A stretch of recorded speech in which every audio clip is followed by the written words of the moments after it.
Il Tirreno Sansa vince sul campo della Lodigiani e al termine di una grande stagione, di una partita spettacolare, riescono i ragazzi di Valentini e Barbini ad aggiudicarsi i playoff. I locali però si rendono subito pericolosi con Menale che in area libera il mancino sul quale Panfili para senza troppi problemi, quindi arriva poco più tardi la bella giocata di Bernabucci che scappa via sulla sinistra, poi punta l'area di rigore, entra,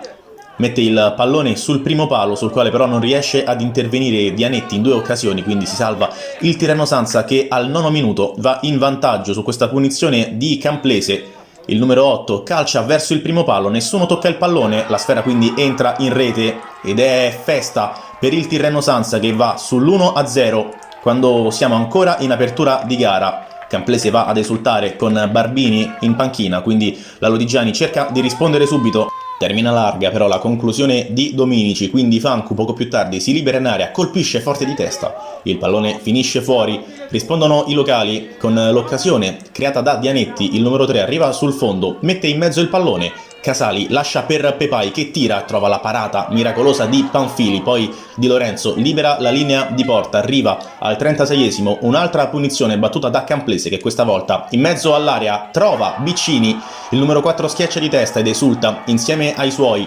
festeggia il 2-0, il Tirreno che vede avvicinarsi ancora di più i playoff e poco più tardi piove sul bagnato per la Lodigiani quando Pistolesi atterra per la seconda volta Fancu. L'arbitro è costretto a mostrargli un'altra volta il cartellino giallo e quindi il rosso. Resta in 10 la formazione di Mister Bottaro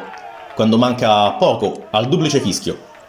Poco prima di rientrare negli spogliatoi però c'è l'occasione per Bencivenga che, servito da Bernabucci, entra in porta senza portare con sé il pallone. Arriva quindi la ripresa e c'è subito la fiammata di Pepai che calcia con il mancino ma non trova lo specchio, quindi Fancu scappa via a Donnos, riesce a superare anche Basile in uscita. Il numero 4 della Lodigiani però è attento, si posiziona sul primo palo e mette in calcio d'angolo sul tiro dell'avversario. Proprio su questo corner c'è l'occasione per Damiani che di testa, tutto solo, mette fuori il pallone, sfiora il 3-0.